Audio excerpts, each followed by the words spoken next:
Señor director del Departamento Administrativo Nacional de Estadística, muy buenos días. Muy buenos días, ¿cómo están?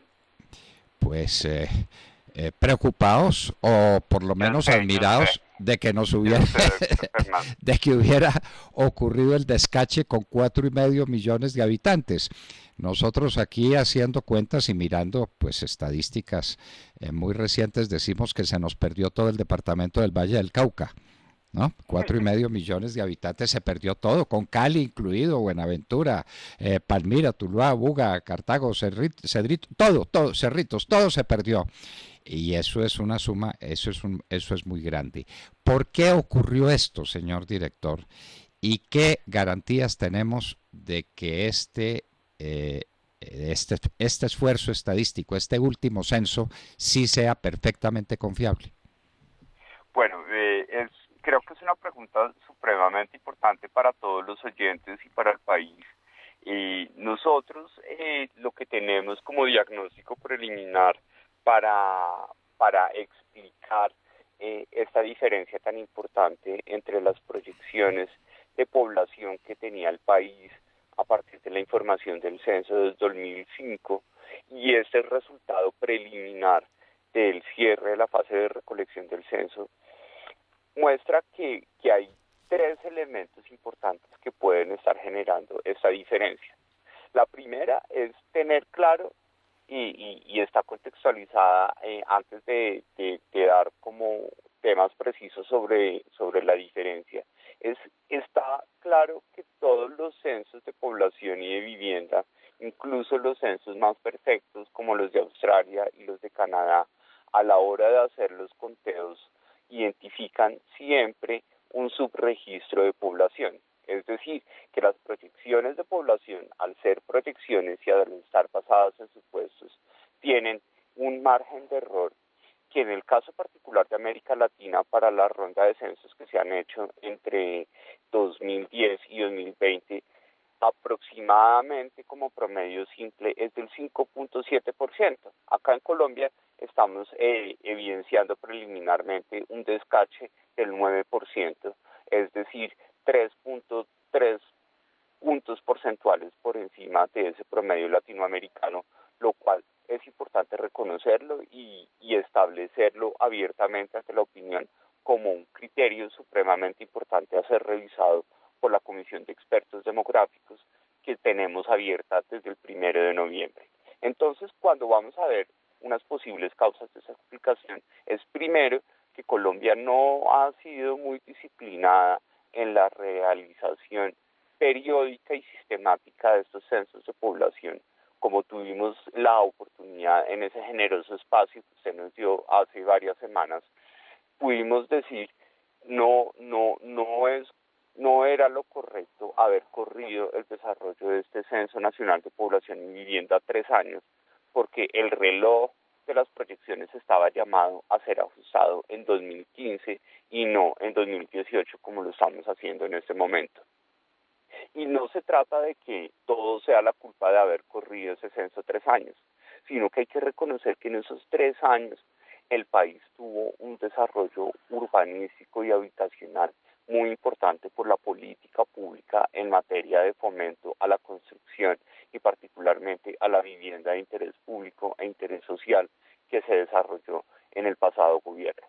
Entonces, son 3 años de descache y los que conocemos y los analistas económicos en función de las proyecciones, todo el mundo sabe que cuando uno tiene una proyección, entre más lejos la estire, es más probable que se equivoque. Entonces acá fueron 3 años en los que estiramos a la fuerza una proyección que incluso estaba llamada a ser revisada en 2011 o en 2013. Y eso me lleva al segundo argumento de la explicación de ese descache muchísimo más alto que estamos observando en relación con el promedio de América Latina. Efectivamente, como los censos desde el punto de vista del protocolo estadístico internacional y particularmente de las reglas que establecen las Naciones Unidas en materia del desarrollo de esa operación estadística, establecen que como se debe hacer cada 10 años, debe haber algunos controles intercensales que se desarrollen en periodos intermedios de este intervalo de 10 años. Muchos de esos correcciones o en esos intervalos intercensales pueden ser o encuestas focalizadas para saber cómo está haciendo la foto indirecta del comportamiento de la población o una revisión de los supuestos básicos demográficos a partir de los cuales se hacen las proyecciones. En Colombia, si bien los expertos internacionales vinieron e hicieron la revisión en esos periodos en 2011 y el 2013, no se tomó la decisión de incorporar estrictamente los ajustes de esas proyecciones demográficas en 2011 o en 2013. Es decir, tuvimos la oportunidad de controlar hacia la baja el descache en 2011 o en 2013, pero no lo hicimos efectivamente.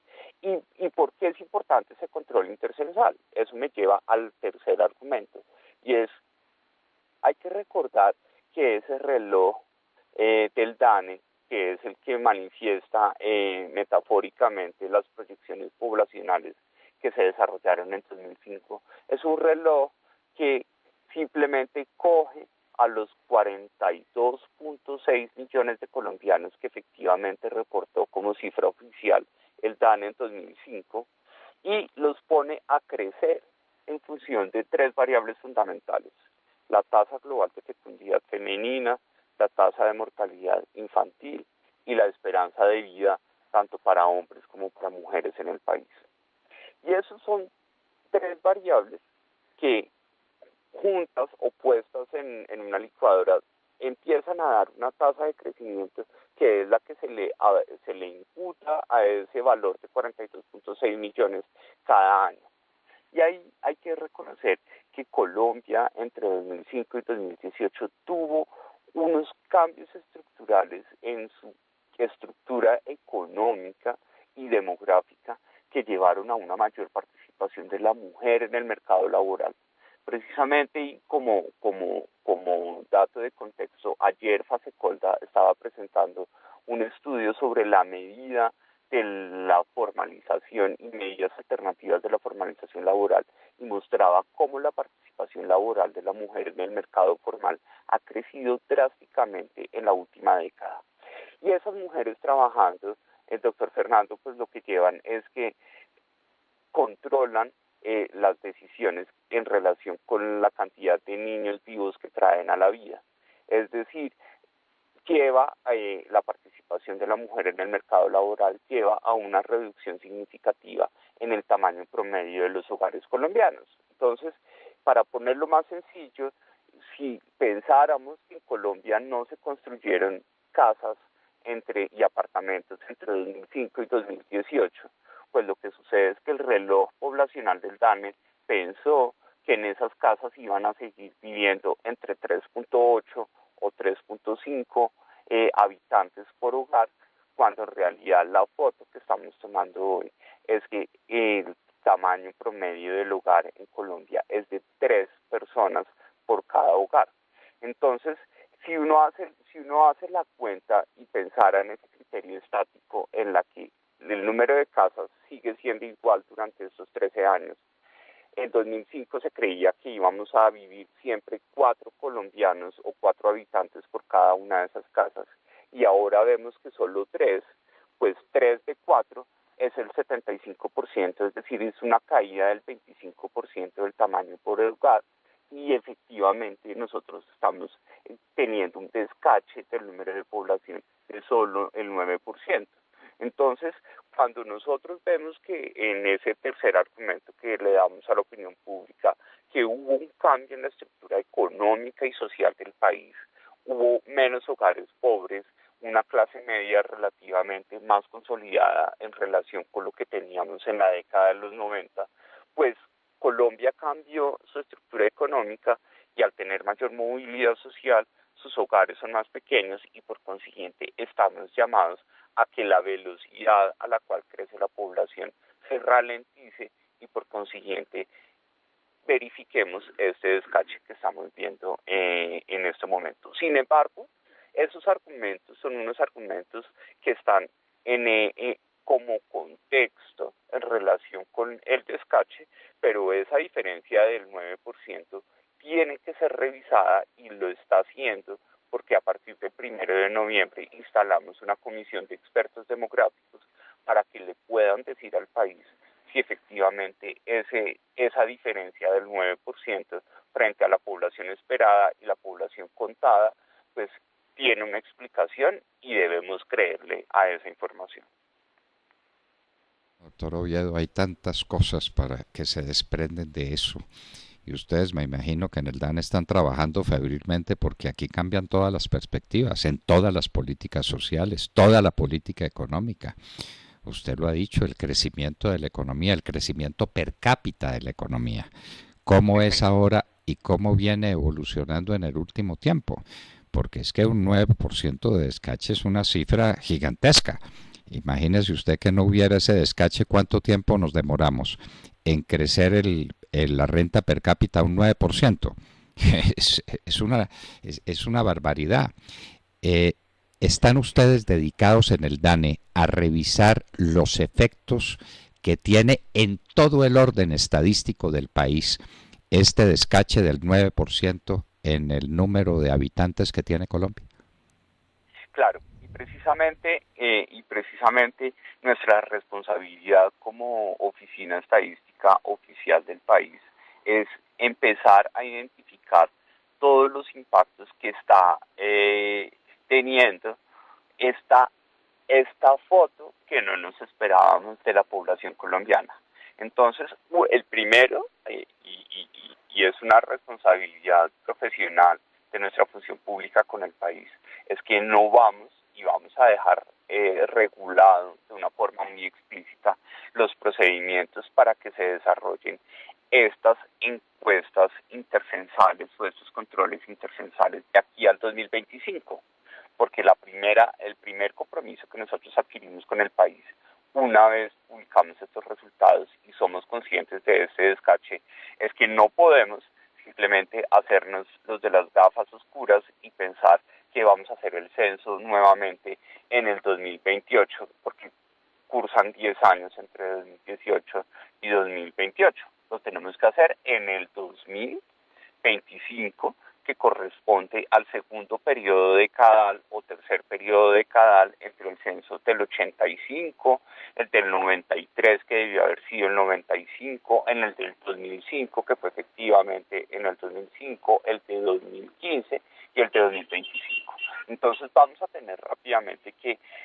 tener un periodo intercensal de solo 7 años y nos vamos a comprometer con el país con algo supremamente importante, y es a cruzar o a triangular la base de datos del Censo Nacional de Población y Vivienda y contrastarla con dos bases supremamente importantes que creo que todos han escuchado en diferentes escenarios de divulgación de estos resultados, que es la base de la registraduría y la base de afiliados al sistema de seguridad social. Ahí es supremamente importante que el país entienda que a pesar de los posibles errores de cobertura que tenga este censo, es la primera vez que vamos y le preguntamos a los colombianos su número de identificación. Y con ese número de identificación vamos a poder hacer unos cruces explícitos con el resto de las bases de datos que regulan los recursos de seguridad social y que regulan el censo electoral. Entonces, lo que nosotros estamos haciendo en primera instancia es prospectivamente garantizarle al país que este desfase o esta ausencia de correcciones intercensales no vuelva a suceder. La segunda es rápidamente estamos haciendo una revisión de todos los criterios de asignación de recursos públicos en función de la población. Y ahí hay un parte de tranquilidad, porque si bien todos tenemos en nuestro imaginario que la asignación de recursos públicos en el esquema de descentralización administrativa del país se hace en función de la población, hay que tener claro que esa asignación se hace es en función de la participación relativa de cada departamento o de cada municipio dentro de la población total. Y como tuvimos la oportunidad de hacerlo público el martes, nosotros estamos mostrando que la foto en términos relativos en materia de departamentos de la participación de la población dentro del total nacional del censo 2005 y del censo del 2018 no es drásticamente distinta. Hay 3 departamentos que están en proceso de revisión exhaustiva, que son Valle del Cauca, como lo mencionaba usted en el ejemplo, Chocó y Nariño, 3 departamentos que forman parte del Pacífico colombiano, en los que nosotros como colombianos también sabemos que hubo unos grandes problemas socioeconómicos asociados con el conflicto histórico que ha tenido el país. Y vamos a revisar precisamente esos datos para tener la tranquilidad que la asignación del Sistema General de Participaciones sea equitativa y sea objetiva en función de unos verdaderos resultados de población.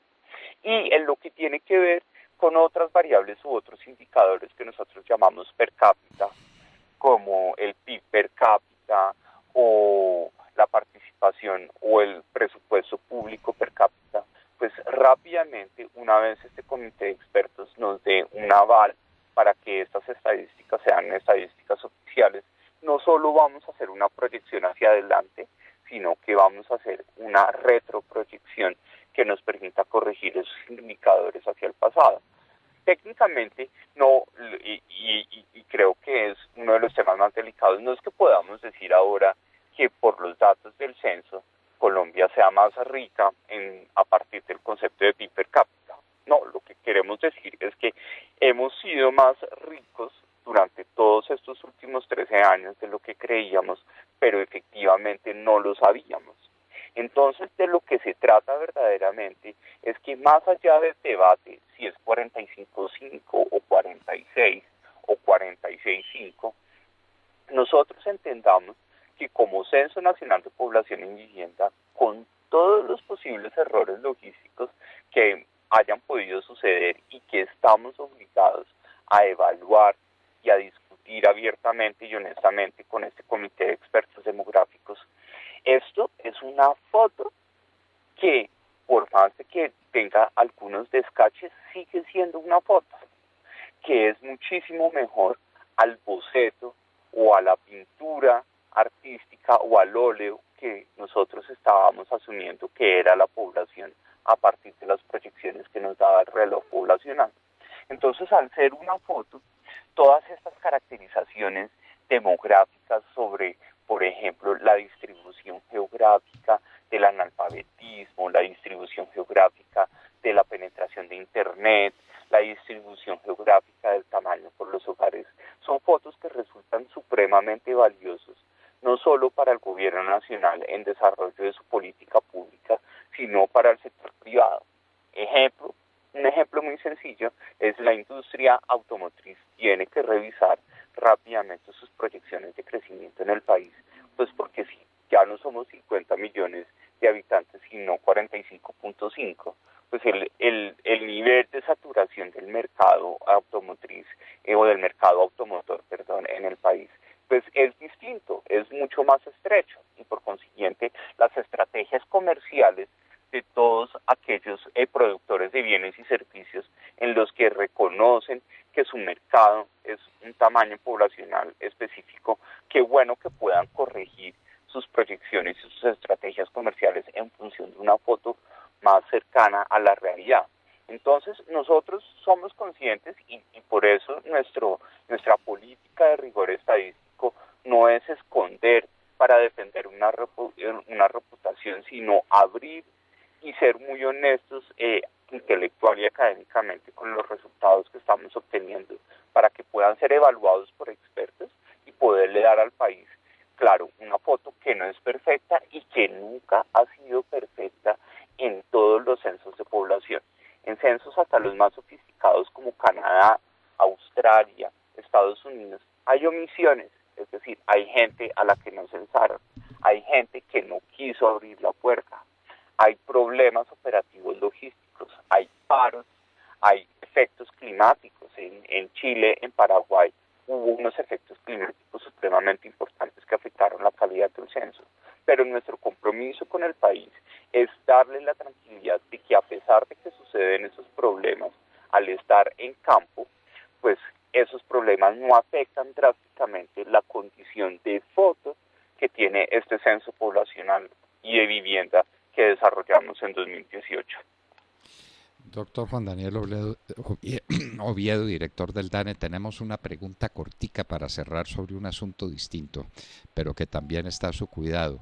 ¿Cuándo Sí, señor. conocemos el crecimiento del tercer trimestre, el crecimiento económico del tercer trimestre de este año?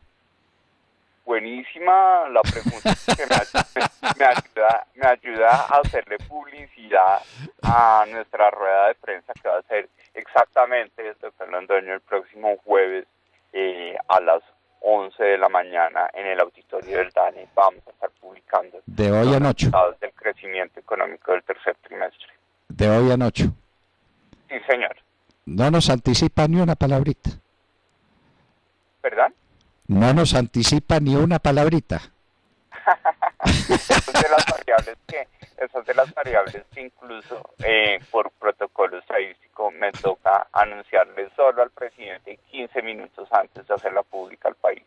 Entonces, y una vez si quiere le reservo el espacio el viernes madrugado para que podamos hablar de esos resultados.